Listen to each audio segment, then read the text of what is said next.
สวัสดีครับมื้อนี้หมารวยพามาตามน้องแบงค์นะครับงวดก่อนเขา15ตรงๆนะครับมีห้องบอกเบิดขึ้นมื้อนี้ก็มาบอกแล้วคือเก่านะครับบอกเบิดขึ้นเป็นเลข3ตัวเลยสำหรับรัฐบาลไทยงวดนี้ได้มาด่วนๆฝ่าวมาแบ่งปันพี่แบ่งปันน้องด่วนๆนะครับสำหรับลูกชายหน้าทิศนะครับลองไปติดตามกันเลยครับ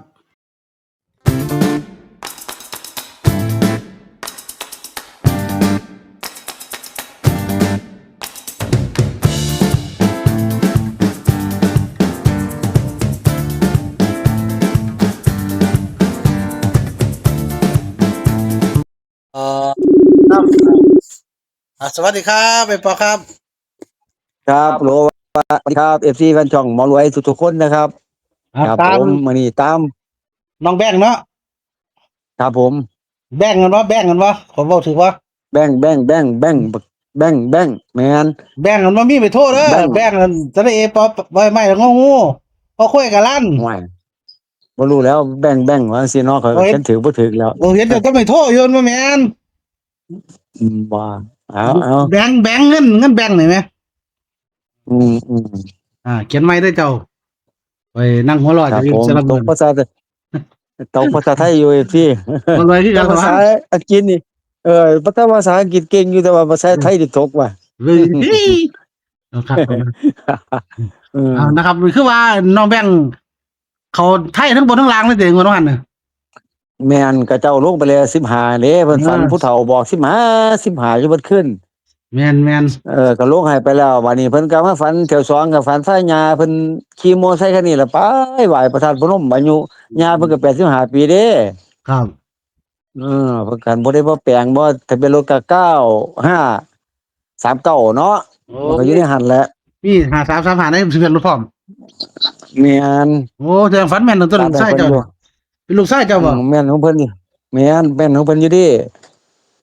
อันนี้เพิ่นเป็นไทยเป็นลาวกว่ามื้อนี้บ่เออเพิ่นบอกว่าลงห้วยเพิ่นว่าลงแล้วแหละไทยเพิ่นบ่ทันเพิ่นขอก่อนเพิ่นว่า ธนาคารวะบ่เดี๋ยวจะให้เพิ่นขอมื้อ2มื้อแล้วเพิ่นฝันถนัดกันเพิ่นว่าประวัติเพิ่นนี่เป็นเลยประวัติเรื่องเลขความฝันเราเนี่ย โอ้ยก็ใช้ได้หมอรวยก็รู้อยู่ตัวล่ะมาอยู่เอ้า FC บ่ฮู้นำก็อีถามเลยนี่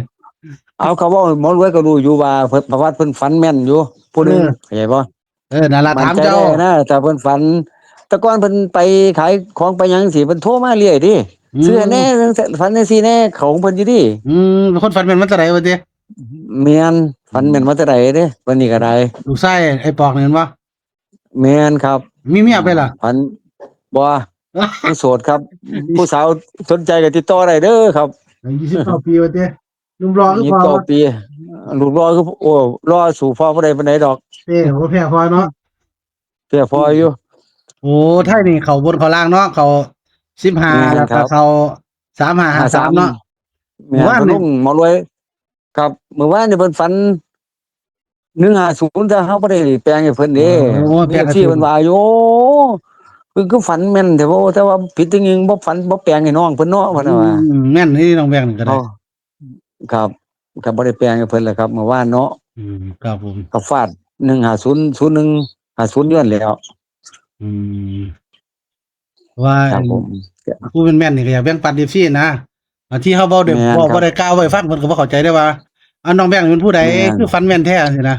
น้องแบงค์ลูกชายครับผมอีปอกนะครับเป็นคนที่ฝันแม่นคักอยู่วันพันน่ะสิแม่ หาน เพิ่น ครับมื้อคืนคนบอกเรานะแม่นเอาอีหลีเป็นตรงเลยตรงตัวเป๊ะเลยนะ แม่นแล้วก็มาฝันว่าเกี่ยวกับรถอีกก็ตะตรงตัวอีกลาวก็ว่าแม่น2มื้อแล้วบ่แล้วฝัน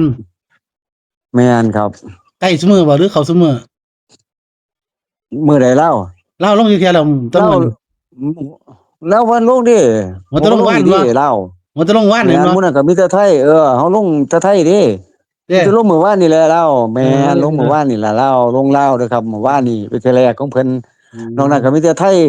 บ่ได้ลงก็ลงไทยลาวไปซื้อนะมันแต่ว่าเพิ่นฝันนี่เพิ่นนี่สิมักแม่นไปทางไทยหลายนะเข้าใจบ่อืมคนแต่ว่าลาวก็เพิ่นก็มื้อคืนเพิ่นฝันเพิ่นว่าลงลาวเนี่ยนะ ฟังทางใดก่อนอาทิตย์ มื้อคืนเพิ่นมื้อวานใส่ก็มื้อนี้บ่ฮัลโหล ตัวใดก่อนแล้วว่าฝันเมื่อคืนน่ะ มื้อคืนแล้วฝันอืมสไตล์เดิมเลย126 126อยู่เบิดคืนแหละแล้วว่าอยู่เป็นเลขไทยติ จักแล้วข่อยก็บ่รู้กัน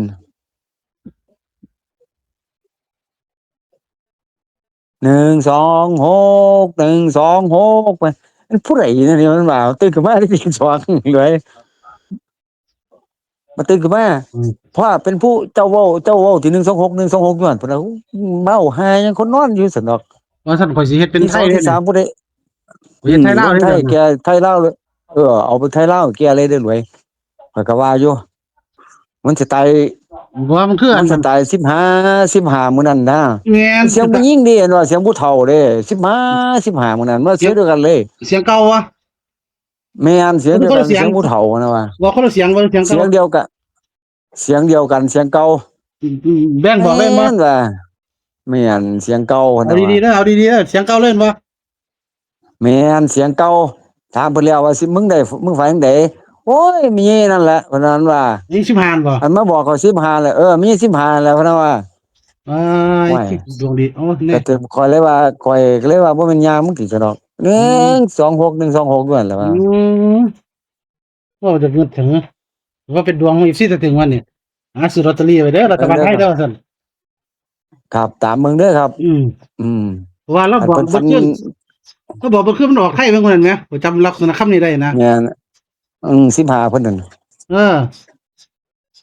15ตัวเดียวนั่นอืมนี่มันออกนั่นมันออกไทยไหมก็สิว่าไหมออก15แม่นก็ลองเบิ่งให้เพิ่นไทยกับลาวเนาะครับไทยกับลาวเบิ่งนะครับ เดี๋ยว FP เราสิออกตามทีนึงตัวใดก็เพิ่นบอกเพิ่นขึ้น126จังแหละ1 2 6ว่าเด้แม่นเพิ่นบอกเพิ่นจำได้เลยจำติดตาเลยว่าเจ้ารู้ว่าพวกนี้แม่นมันคนที่ว่าแกสิบ่ค่อยสิจำหยังได้ดอกแต่ว่าจำเลขได้ก็อยู่ว่าจำได้เนาะแต่ว่าหูจักแต่ว่าเสียงผู้เฒ่าเลยเสียงแม่หญิงยายนั่นแหละว่ามแสดงว่าต้องแปลงก็ลองเบิ่งอันไอ้3ตัวเนาะให้แปลงเนาะเอาแบบบ่ให้พลาดเด้ครับ1เป็น7บ่1เป็น72แค่นั้นแหละ 29นำเนาะนี่คือหลายตัววะก็29ก็ซั่นมันแล้วบ่ก็แก1บ่ต้องไปแปลงแกดอกเด้แปลงแต่1เออแกสิ6กับ9 1 6กับ9เท่านั้นแหละแปลงให้แกว่านะโอ้ยเขามันบ่แปลงดอกเห็นบ่15มันก็เต็มๆอยู่บ่ต้องแปลงให้แกดอกโอ้ข้อยได้เขียนแล้วเอาโลดเนาะเอารวดก็แล้วแต่หมอรวยดอกครับข้อยได้เขียนแล้วแม่แกก็ว่า126แกว่านะ26ครับตัวใดแล้วเน้นแล้วมัก26กับ16แหล้ว6กับ16เนาะกัน29เนาะแม่นครับ กัน29ครับแม่นเอา ก็ระวัง12นำก็ระวัง12นำเด้ออันตรายอยู่เด้อแม่นอยู่ห้าบอกว่าหลังเนาะเลขอันนั้นห้าว่าหลังลองเนาะเบิ่งเลยครับโอ้ยเว้าบ่ได้เด้ครับ อันนี้เขาบอกตรงๆนี่เขาออกบ่หน้ากับหลังเด้ แม่นอยู่เลข12นี่ออกตรงบ่ได้เนาะบ่ค่อยออกเนาะแม่บ่ครับบ่ออกหน้ากับหลังเด้อสังเกตเบิ่งโอ้ยบักนี้ว่าข้อยเลยคิดมันคือมี12เนาะบัดนี้ข้อยเป็นจังได๋ล่ะเป็นมักเด้เป็นทะแม่งอยู่ดิบ่มันบอกตรงดอกบ่ออกหน้าก็ออกหลังนะเพิ่นว่ากันตัวใดแน่ก็ข้อยสิบ่ได้เขียนหลายมันหลายโพดข้อยเอาไม่ดีกว่าเพิ่นเอาไม้รวด126เพิ่นให้126กับ16แค่นั้นแหละกันให้เพิ่นแค่19กับ29แค่นั้นแหละรวยจบเนาะมันต้องบ่หลายเนาะแม่นแกว่าจังซั่นแหละบ่ต้องไปแปลงข่อยหลายเด้อเพิ่นว่าจักไรมันสิบ่เป็นตัว FC บ่อยากเล่นนำ19กับ29บ่ต้องเนาะไปแปลงแม่นแค่นั้นแหละแกบอกอืมเพราะว่างวดก่อนเราปัดกำว่างแหมเพราะว่าแล้วเขียนให้ข่อยอยู่ดิแล้วเขียนให้ไว้อยู่ไสวะแล้วว่าบ่ต้องไปแปลงข่อยเด้อเพิ่นว่า126กับ1226 16นั่นแหละที่เขียนไว้โอ้เอาเด้อพี่น้องซื้อลอตเตอรี่ได้เนี่ย3ตัวกันแม่นนะครับ โอ้ข่อยมักนำอยู่ขอย้านอยู่เลยบ่มันคือเอาเลยแหมแม่นมันว่าเสียงยายนั่นล่ะพ่อว่าผู้เก่าเลยเห็นบ่ถามแล้วเนาะแม่นถามมื้อเช้าแกก่อนที่แกไปงานมึงฝันไปเห็นดอกถึงบ่สัมภาษณ์ฝันแล้วอยู่จะไปสัมภาษณ์บ่โอ้ยเจ้าก็รู้ตัวมันเป็นจังได๋เจ้าก็รู้สิได้เมียเขาบ่สิได้เมียของเขาบ่สิได้เพิ่น แต่เมียแต่ผู้สาวมันก็บ่กล้าเว้าเนาะจะไปเว้าหยังโอ้บางคนขี้อายอยู่บ่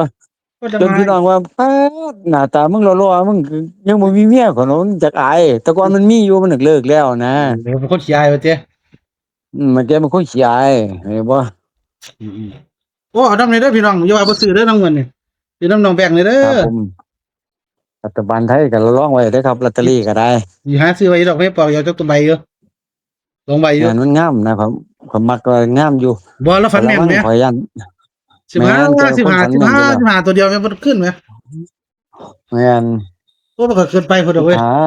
15เว้ยแกว่าจังซี่ล่ะอืมคักๆๆเอาบ่เดี๋ยวพอตั้งสิแล้วพี่น้องด้วยต้องกันเนาะแม่นครับผมมาเบิ่งเด้อครับตามเบิ่งครับครับผมชุมชนมันสวัสดีครับไปบอกครับสวัสดีครับครับ